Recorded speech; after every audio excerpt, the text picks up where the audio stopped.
viewers of Upland TV. Thank you, Kasule, for hosting me today. And I think it's good we discuss the issue of environment. I can see that the weather is even changing. I'm happy that I'm in the village in Kitgum. I can see the weather is now becoming hot, and yet last week when I was here it was really rainy. So these are now signs of effect of climate change. Now this one gives my docket a big challenge because the effect goes into the community. But I'm happy to report that as government, with the presidential directive, we are now focusing ourselves really on how we can mitigate the effect of climate change. We need, as a country, to make sure that we conserve the environment, we protect strictly what we still have, which we have not destroyed, and then we restore what we have destroyed. His Excellency the President of the Republic of Uganda, General Yoweri Museveni, has given a directive, particularly on the environment, because he even explains this, that when we tamper with the environment, we are going to have food insecurity, because we shall not have our land productive, we shall not have our water sources, and then even the health of our people is going to deteriorate, giving a cost to government. So, as a Minister of Environment, I'm happy to take this directive from Excellency, right from the burning of the charcoal, so that we reduce on cutting our trees, and you can see that we are even promoting gas cylinders for cooking. I'm happy even today that you will hear another company who are going to produce more LPGs in this country are already here in Kitgum.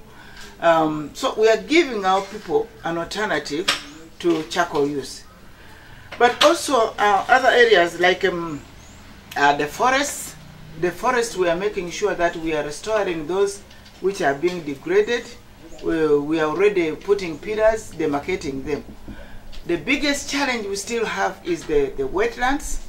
Yes, you are also aware that that directive of the President was very specific, that we should evict people from the environment. Those who occupy them illegally must be evicted. We have also other communities, that's like in Bukedia, Eastern Uganda, where actually their communities drive livelihood entirely from the wetland by rice growing. So they have been actually living on the wetland, but they grow rice, and the President said that one is not sustainable. It's one of the problems that we are facing. So the President has directed me to engage other development partners, like the Danish embassy. We went actually with the ambassador of the Danish embassy to Eastern Uganda, because as government, as my ministry, we have already put in place a demonstration project, which in line with what the President is saying that those who are growing rice in the wetland, let them be pushed out and be given an alternative to rice growing in the wetland. And what is that alternative? Once we remove people from the wetland, it will regenerate naturally, but we put them at the side and give them fish ponds, we give them fingerlings, we give them the technical advice, and then they will start earning money to sustain themselves, like when they were growing rice in the wetland. Actually, we made even a cost-benefit analysis by the demonstration of Limoto project. Limoto is a government project operated by my Ministry of Water and Environment, where we have moved some community members from the wetland who are growing rice, and we have put them, clustered them in a group, and we gave them a fish ponds, and they are managing the fish ponds. We are also, along the side of fishing, of fish ponds, we have given them irrigation, where they are making agricultural products of like they are growing tomatoes, onions, watermelon, with the irrigation attached to the fish pond remote project. So this is what we want to replicate. Now when I came here, where I come, I find it, I have to use even an iron hand, because our people seems not to be getting it right. They are still engaged. But the worst, like this week, okay, it did not start this week, but it has been on. We have been having a wetland in Gulu. And 2 years ago, there was a run where I also participated, and we came and planted trees in that stretch of the wetland. We wanted it to regenerate. So people came and we celebrated the wetland day up to Gulu. Now, shockingly, some gentleman decides to put a petrol station in the wetland, known by the name of Okero. So we have been battling him from last year. The mayor and then the NEMA were giving him an eviction order, restoration order, but he was very stubborn. Since last year, people, even the community, demonstrated and said, really, this is a wetland. How do you put a petrol station to a water source? Huh? And more so, now that they are heeding to the call, to the directive of the president, that no one should be in the wetland.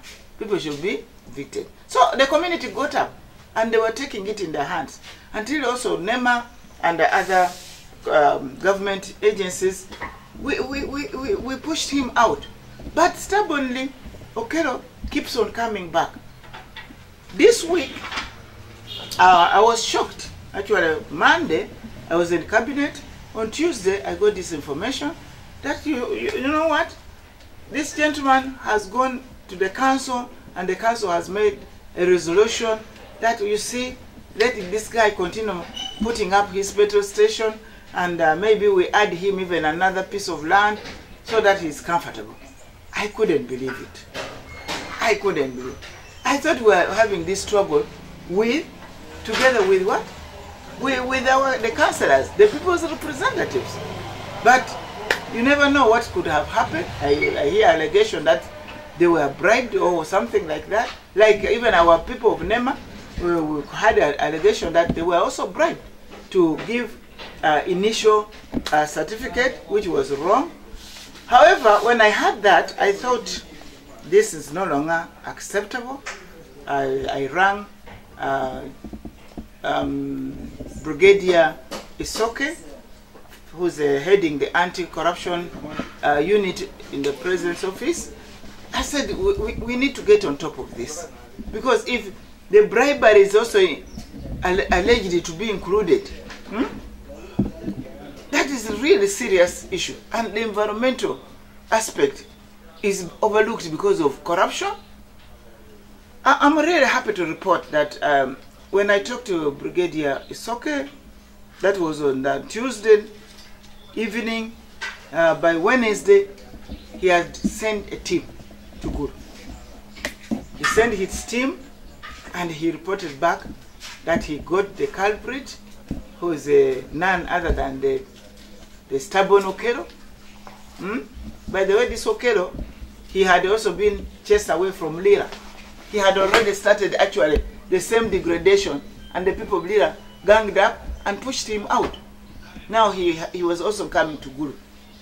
So they could remember his case very vividly. And good enough, it is the same team of Brigadier Isoke who actually handled him from Lira. So it was not news to them that this gentleman is really a stubborn person. They have arrested him.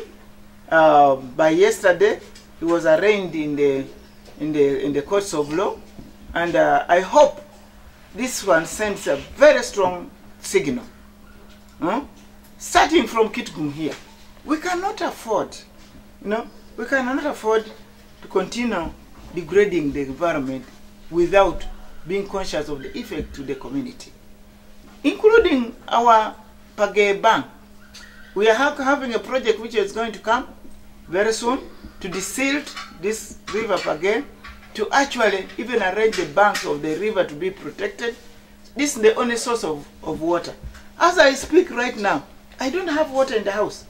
National Water is not able to supply water in Kitgum municipality because the place where they're drawing water is not enough, and that is Page. Now, we seeing that Page River is the only source of water, and then we are already degrading it with planting some greens, vegetables at the sides. Instead of greens and whatever, what I intend to do, I need to have fish ponds. We desilt the river, put fish ponds, organize the community, the youth, the women, the men, and let them be engaged in fishing rather than growing boa and otigo and the like. So this is a signal that government and His Excellency the President is very serious on this. We are not going to leave any stone unturned. We are going to take action on whoever continuously, stubbornly degrade our environment, and particularly the wetlands. Because the wetlands are the granary for our water source. You destroy it, you don't have water. And water is life. So it is a duty, cardinal duty of the government of NRL to protect our natural resource for the benefit of the community. So the message should go out. What has happened to Okero is going to roll out. I'm here as the Minister of Environment, and no one should say there's any selective application of the law. No. Wherever we start, you remember that we started from Lubiji. When we started with Lubiji, we have made a lot of arrests. We actually brought down buildings. So no one should even start saying, oh no, others are left where? Even the small one, even the big one. Once you are in the wetland, once you are degrading the environment, you are wrong. And the law should take its course. We had an East African conference on environment organized by Makerere University, and they're already alluding to that. Mabira Forest is one of the famous action points which many people associate with me, and Ugandans have named me after Mabira. So I also have keen interest in the what? In the what is going on. People keep on complaining, yes, that you see Mabira is only by the roadside, it is almost finished. Yes, we know that there's some encroachment, but what people don't know that there's some indigenous people, the owners, original owners who own land in Mabira Forest. There's some, even schools are inside there. But some people don't know that. We as government, we are supposed to buy off those people. Because if we don't buy them off, the activities within the forest can be attempting to encroach. So those are some of the activities which are going on in the Mabira Forest. We have even schools, we have indigenous people with their families. So we need to do that. Right now also is that we have you know, we are going to have our road construction. We have the road construction in the whole country, but that one of Ginger Express Highway is partly going also to touch part of the Mabira Forest. Yes, of course it will destroy a few trees where it is passing, but Ministry of Works and Transport, you know that we partner with them. Even other roads where they have constructed, if you are very observant, along the sides of all the newly constructed roads, there are trees planted by Ministry of Works and raised by my ministry. We have some partnership. They will destroy some of where the road is going to pass, but they are also planting more trees because these are all development. So it is not going to affect part of it, but also people should know that there are people who are living within Mabira, indigenous people, their own land, including schools, including homesteads, including farms. But as government, we need to take those ones off, and the road is fine, because maybe that one also will help us attract more tourists. Those who can pass by, we can build, we have even ecotourism hotels within the forest. The road passes by, they can watch, and then it attracts tourists. So it's okay. It's well calculated. We have given them a go ahead. It's coming to 9 years, I think. When I was a woman MP, I talked to Gulu University. By then they had just started opening the Gulu University Kitgum campus. Actually, I pushed them that year to have a graduation be done here, the campus, behind my house. That was the only one, because the intention is that if it's this Kitgum campus, which we want it to become a constituency college very soon, it's supposed to attract, this is vulnerable areas, it's supposed to attract our children. The more they see the gowns around, it makes them feel next year I should also be part of those ones, rather than going and then showing it from Gulu. The ordinary one have not seen. So we had that one, but they have stopped. But even yesterday, I'm happy I met the professor, the VC, and I told him we need graduation to be done in Kitgum if we have Kitgum campus. Now, during that time when we had that graduation, I attended it, and I said, fine, because we want this campus to grow into a college campus, we said, you need land. And I talked to my family member. By then, the late Mzee Lamola Chan, who's my uncle, I had talked to them with Mzee Dario Muri. These are my uncles, the brothers to my father, my late father. I said, you see, we need to attract development. Our children here, what is making them lag behind almost in everything is education. For them even to access this education, even Gulu is still far. Even Kampala is too far. Because now universities have even weekend courses. Even the civil servants who have not upgraded their CVs, including our teachers, can have weekend programs. And this is workable. We don't have many of our children, or the parents, who can access, who can afford sending their children to Chambogo, paying for hostel, sustaining their children. But if it is here, children can even work from home. So I said, can we give land so that we settle this university here, enroll it here? I think our place is one of the places with least educated people. At one time when I was growing, there was only one lady who was a graduate. Now I might even think maybe I'm the only one with a master's degree from my village.